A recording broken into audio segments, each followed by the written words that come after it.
I mean, I agree with what the guys were saying over on the panel, too. You know, F-Cap, hold on. Ogwin. Ogwin, though. Okay, he's Good going to revitalize. out-sustain that. Anyway, just the usual pokes between the two Whoa. laners, but another Lantern Flare.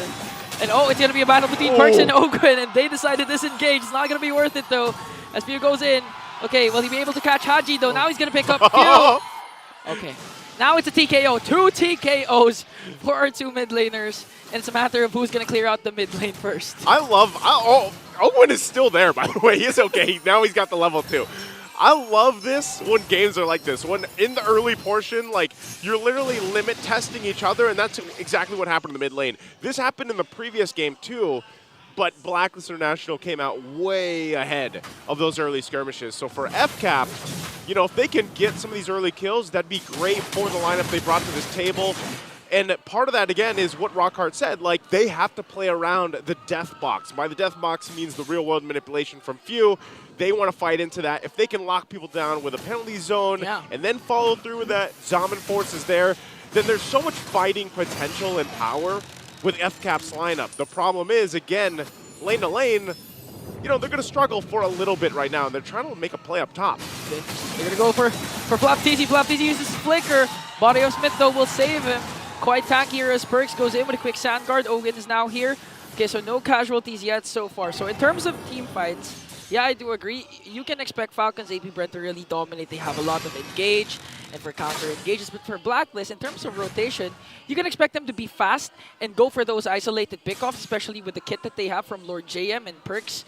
And of course, you can expect Blacklist to really go for early game contention, like what Haji is doing again with Few, because of the presence of the Khalid that we know in the first 5 minutes will be a menace in the opposing team's jungle, and MP the King again will secure an uncontested turtle. All right, Blacklist getting the objective, and this is one of the hard parts about dealing with a Jushin across from you. You see how much zoning potential, even early on, that's already there. Yeah, especially in the hands of Haji. Oh no. Perks just giving some information. He's got that. Ogwin will keep him at bay, locking him down, of course. Waiting for that level 4, too. Once, you know, the problem before that first turtle take was the fact that just F-Cap didn't have the ultimates that they were looking for. They weren't level 4, but they might look to fight for this. Okay, speaking of fight, Flap-TZ goes after 3 with a Raging Sandstorm counter-attack coming in from Blacklist. There, good manipulation coming in from Few as they bring down MP the King. Now Kyle TZ wants to go for more, going right after Lord JM as he flickers out and saves himself. 1 casualty only for Blacklist. Good shot there from Kyle TZ with the Queller. Able to get a kill. That's what he needed, too. Again, this is part of the whole game plan when you have a Suyo on your lineup. You need to be able to kind of control the early game, right? He's one of those scaling up and very momentum-based assassins in the jungle, and he's got to do that. He's only got the Fury Hammer right now, so still working on his first item. There's the Hunter Strike, so he does lock that in. So this could help, of course, because he's going to be looking to set the pace, you know, against MP the King. And we see Alpha picked up so much now in the current meta. Ogwin? He's going to get dragged? Lantern Flare, okay. He might be able to sustain this, though. But 3 members are trying to burst him down as Haji brings him up once again to feed him to Oheb. And a counterattack from Falcons Apbren up top. This time, they're not going to let Lord JM dominate like what he did during Game 1 as the Game 1 MVP. Yeah, a lot more, you know, just aggressive, I would say, this time around from F-Cap, looking for picks if they can, even if they have to trade around the map. You know, and Oheb does lock in a ton of extra gold that he's able to get that first item locked in. So he's got the Holy Crystal now, and that's where also, when you have a Lunox here early on, the power spike is going to be there, and it's definitely a huge threat to the damage department. Yeah, especially in the laning stages of the game, early game. You could expect the Lunox to really be ahead versus a Harith. So right now, Falcons Apbren, they really need to manage the early game potential that Blacklist could give. Whoa, like what they're doing right now. Kyle TZ has to walk away as Oheb here, dangerously low. There's going to be a turtle clash finally, because 5 members are here as Oheb will recall home. It's going to be an outnumbered match for Blacklist. Falcons Apbren still holding on. Flap-TZ goes in, plus Ogwin's AOG. They're really targeting Lord JM here, plus the real manipulation coming in from Few. Lord JM manages to do a final slash counterattack for Blacklist as they bring down Flap-TZ. Next man is Ogwin. Lord JM, MP will fall. Perks as well. Haji forced to back away as Oheb is now in the picture. A 4-4-2. Trent goes in and brings down Haji. That fight was so good because there was an initiation from FCAP, there was a response from Blacklist, and you thought they were going to win that team fight, and then all of a sudden FCAP's like, no, I'd win, and they end up winning that team fight. So they get an objective, they get a ton of extra gold through it, and that's a good transition for them now at this point. Falcons Apbren prior to that clash, Kyle TZ targeted OHEB, forcing OHEB to recall.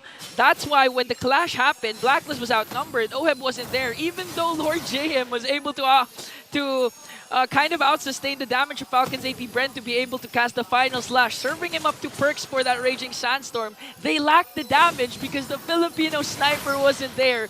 But imagine it would be a different story if OHEB was there. So those are the little things Falcons Apbren continue to do. They're not just thinking about the big picture. Even though they have huge ultimates, they're thinking about the things that they need to do before they go in for the clash, like what Blacklist is doing right now. Kyle TZ goes in for the second kill and will be taken down by 3 members as Lord JM survives. I'm surprised he was able to get away, with that, but good response. There's got to be something for Blacklist International to do after, that build is building up here for FCAP in the lead, in terms of the lead. And so if they can find some of these wins across the map or whatever they can find, even if it's just objectively some of the turrets, get some space to work around, OHEB could be in trouble. Oh, OHEB's in trouble. Okay, he has the order in Brilliant, with Owen trying to chase after him as Perks forced to hit Raging Sandstorm to save the Filipino sniper. Kyle TZ picking up a Blade of Hep to seize this time. So in terms of damage, you can expect Kyle TZ to be more aggressive now. I believe the first item he picked up was a Hunter Strike, right? Yeah, here. First, Okay. now he's got the Blade. Okay. He's got the Blade of Hep now, second item locked in. And that's what's surprising. I know by this time a lot of people have seen the Suyo games. That second skill, man, that Soul Sever hurts. So now that he locked in, this Blade of Hepsies too, depending on how he approaches some of these fights. Hold on. Oh, Perks forced to use that flicker. Now he only has the Raging Sand. He doesn't have the Raging Sandstorm yet as he used the quick Sand Guard. Falcons Apbren making quick work of the second turtle, not giving a chance for MP the King anymore. And I think Perks wants to go in for the clash. Okay, Falcons Apbren redirecting their attention to MP the King. Will they be able to find him? Okay, they're just going to clear out the minions up top. All right, so they got that. Right now at this point, FCAP comfortably ahead. They got a lead. They're building up on it. So for Blacklist International, we have to look at what's coming up here. That's that Lord fight. Because if they don't actually have a fight before then they've got enough time to go ahead and get to where they need to be. Part of that is, again, OHEB. He does. Okay, Haji used the flicker to walk away. Owen will miss the AOG. It's going to be a matter of setup. So Blacklist continue to engage. They have 4 members up against 4 as well. Haji goes in for the recall. And okay, so the thing is, for Falcons Apbren, they got what they wanted, an early game start. And if you have a Suyo in your team and you got the early game, chances are you're winning the game because of the fact that you can get neutral objectives a huge advantage solely because of your second skill and retribution combination. We've been talking about this yesterday. So at this point, if Falcons Apbren continue to dominate, play it safe, play it disciplined enough, that they don't even need to go for those over-aggressive plays. The only thing that could beat Falcons Apbren right now is if they make a really, aggressive play that Blacklist manages to turn it around. And if we're going to talk about turning things around for Blacklist International, it's all the itemization, right? The fact that they're down a few thousand gold, they can go ahead and try to catch up the best they can. It's good, Glowing Wand, Holy Crystal, and OHEB. He's going to be a big part of the damage profile later on. The biggest thing, though, too, is, again, counter-playing into the real-world manipulation that FCAP's going to be looking to set up. We've seen him do it multiple times now at this point. And so for Blacklist International, this is crucial because realistically, all this comes down to these objective fights. The Lord that's going to be up here in just a second. And even if they have a great initiation, they still got to withstand, fighting into that box or possibly escaping it once it's set up and then re-engaging. That might be the best course of action here for Blacklist. So Lord is up. You can already see it. They're getting set up here. Interesting there. Skypiercer is going to be picked up by Haji on this Jushin. So they set up for around the space around the Lord here. FCAP, what's Blacklist going to do? What are they going to look for here to deal with this? They do push him off a little bit. Kyle TZ trying to join this part of the map. Oh, a catch for Lord JM, serving it up to the Raging Sandstorm of Perks as they bring down Pio and Owen. Flap TZ forced to use the penalty zone to go in right after 3. Order and Brilliant coming in from OHEB as they bring down Flap TZ as well. But they're going to counterattack with a kill onto MP the King. So there's no jungler for Blacklist. Falcons Apbren lost 3, but they have Kyle TZ. What's the play here for both of these teams? Well, the play right now, I mean, you're down 1-2. Kyle Teasy will go ahead and bring up the Lord, though. MP is down for another 15, so there's no Lord going to be taken. It's too quick of a death timer, but you saw that little window of hope. Hold on, Kyle. Hey, they go in right after Kyle Teasy commits the final slash, but he's able to escape. The mobility of the Suyu is just unmatched as AOG casted by Ogwin to bring down Perks, and now the advantage is on to Falcons Apbren. What an escape from Kyle Teasy. I didn't think he would actually be able to get out. Even with the mobility of a Suyo, that was still a great escape, and now this is probably going to give them a chance at taking this Lord here. The fact that Perks is down unless MP wants to go in and contest this. It's going to take a lot of miracle for MP the King as he's getting zoned out by the two tankiest heroes of Falcons. Apbren, soft reset for the Lord is trying to go for Lord JM. He's going to fall down in the hands of Super Marco. In exchange for Ogwin, though, it's going to be a 4-on-4. A hard reset on the Lord as Haji goes in with the Crimson Beacon, plus the Lantern Flare going to be taken down by Kyle Teasy. As Perks, though, trying to zone out Few. A 2-for-1 trade in favor of Falcons Apbren. This is definitely their Lord here. There's nothing that Perks can really do. MP's just going to go grab his orange. FCAP definitely playing different than what we saw in Game 1. I don't think they liked that. They didn't like that score from Game 1, and they came out ready to play for Game 2. Quick adjustments, and that's going to be the Lord now finally secured for FCAP. And now Blacklist will have to be on the defense here. Even when you look at it, man, like despite the difference in gold and everything else, like Oheb, luckily he hasn't gone down, but you know, they still have to fight into setup potential. They're going to be on the defense in the base. Yeah. They can go ahead, utilize the amount of utility they have. Blacklist has a ton of utility, even if they go ahead and just try to clear the waves and not really fight this one, but just try to withstand it. But it looks like they have something else up their sleeve. Actually, whoa. Flapteasy goes in right after 5 flickers out. Whoa! A bit too deep there for the finals MVP of M5.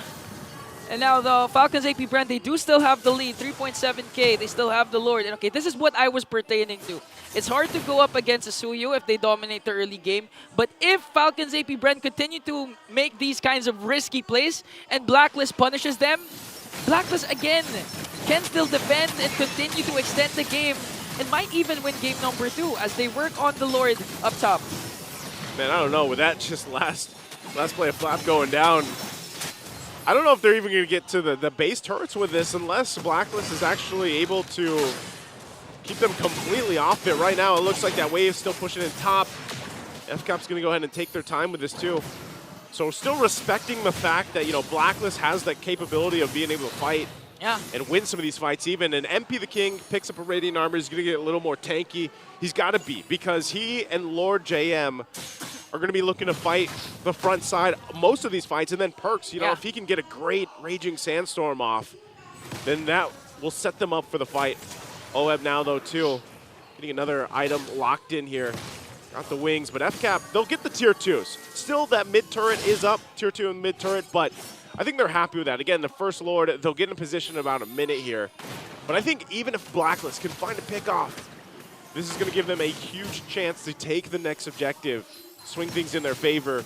This 4K lead right now doesn't mean too much, because when you're looking at the way these team fights are going, Blacklist is still in a good position. And you're seeing how fast they can actually take someone down from FCAP if they're a little overextended, if they're a little too pressured on this enemy side of the map right now. So even for the purple, you know, they gotta at least put some pressure. Yeah, I do agree with what you mentioned a while ago, that in terms of kit, Blacklist needs to utilize whatever they have. But with Falcons Apbren's lineup, again, they have 3 major ultimates that could be used aggressively in team fights and even for just pickoffs if they wanna, if they manage to find the proper target. Because as the game progresses, these kinds of ultimates becomes more valuable, becomes more vital to your success. And with that case, Falcons Apbren, they do have a lot more kit, a lot more AoE crowd control that could be used, especially when it comes to the Lord dances. So Blacklist right now, they actually are pressured to get the pickoffs, maybe set up by Haji or by Perks or by Lord JM.